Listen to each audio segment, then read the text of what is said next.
My congratulations this evening. It was not an easy one, man. You guys were going in there and trading bombs and busted up. Give me an idea what you're feeling like right now, emotionally and physically.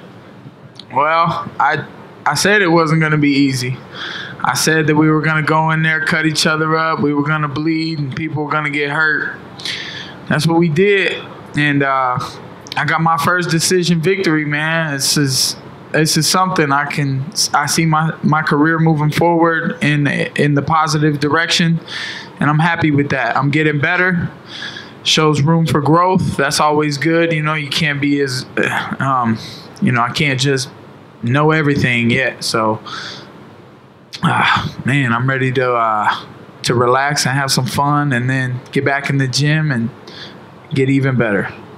It's funny because we don't often hear fighters, be excited about a decision win, right? But it did seem like you were kind of being more measured, being, patient and tactical, even though you were throwing everything with power. Is that fair to say that, you were trying to take a more measured approach? And is that a change? Yeah, I was trying to get the techniques and the way that we have been working them in the gym and on the pads.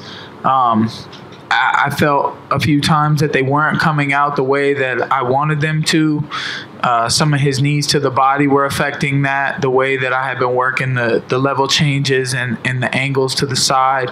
A couple of times I went to move my head, a little jab, slip to try to work an angle, get inside, but he caught me with the right hand.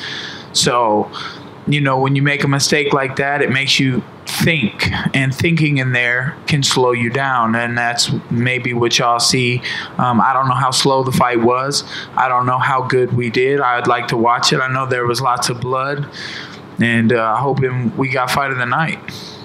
I imagine you're going to want a little time off, as you said, to kind of rest and relax a little bit. Give us an idea kind of what's next and what you see for the future of your career, because you're obviously an exciting guy. All week long you were getting headlines, being at pool parties, acting crazy up on the face-off stage at the media day. Give us an idea kind of what you see for the future of Mike Perry. Main events. That's what I see in the future, because, even after a rough fight like that, I feel I could have went 10 more minutes. I'm ready for 25-minute fights. I was really coming together in the third round. I thought I was starting to put combinations together, and having fun all week may have had something to do with the way I performed. I don't want to lock myself in the hotel room and just be bored all week. I want to have fun. This is the best job in the world, and probably the hardest job in the world. So might as well have a good time while I'm doing it. Mike, you're talking about having a good time. Is it possible that you were actually enjoying yourself during that fight? What goes through the mind of a fighter when you're engaging in such a bloody back-and-forth war like that with someone like Paul Felder? I was trying to have a good time, and there were times when I was failing with that. I wasn't having as much fun. That might have been when I was running into those knees or those right hands. But then, like the third round, when I started putting things together, I heard my corner yelling, have fun in there, get moving, dance a little. And I started doing those things, and it started coming together. If I can perform in there the way that I perform in the gym, then I can really put on a great show for all of you. I hope that was a good show, man. This is what I do it for. I want to leave some videos in history that people are going to watch 100 years from now and enjoy. Seems to be your trademark, these sort of back and forth, sort of barn burner wars, but it's a short career. And how many of these can you actually go through before you start to slow down?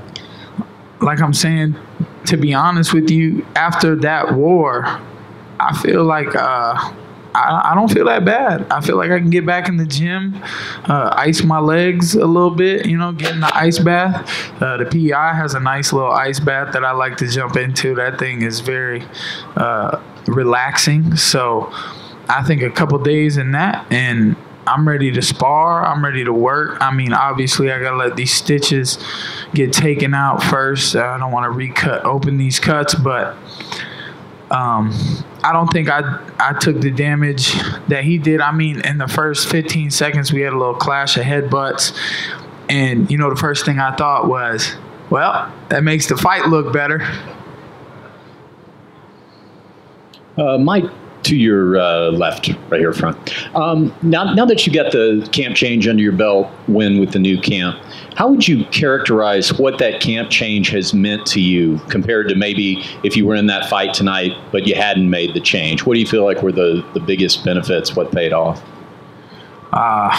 Working with styles from all over the world at one of the biggest gyms in the world that people come from all over. I got to see so many different martial arts styles, techniques, working with one of the best kickboxers, definitely the best kickboxer I ever met in Frank the Tank, him holding mids for me, working with me. And, you know, he's the type of coach that he doesn't just hold the mitts and tell you what to do. He can put the gloves on and show you where you're making your mistakes. And as definitely what I needed.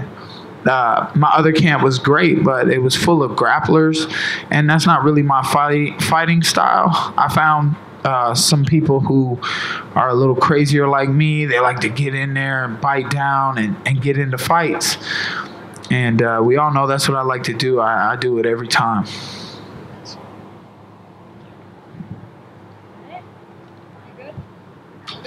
Thank you.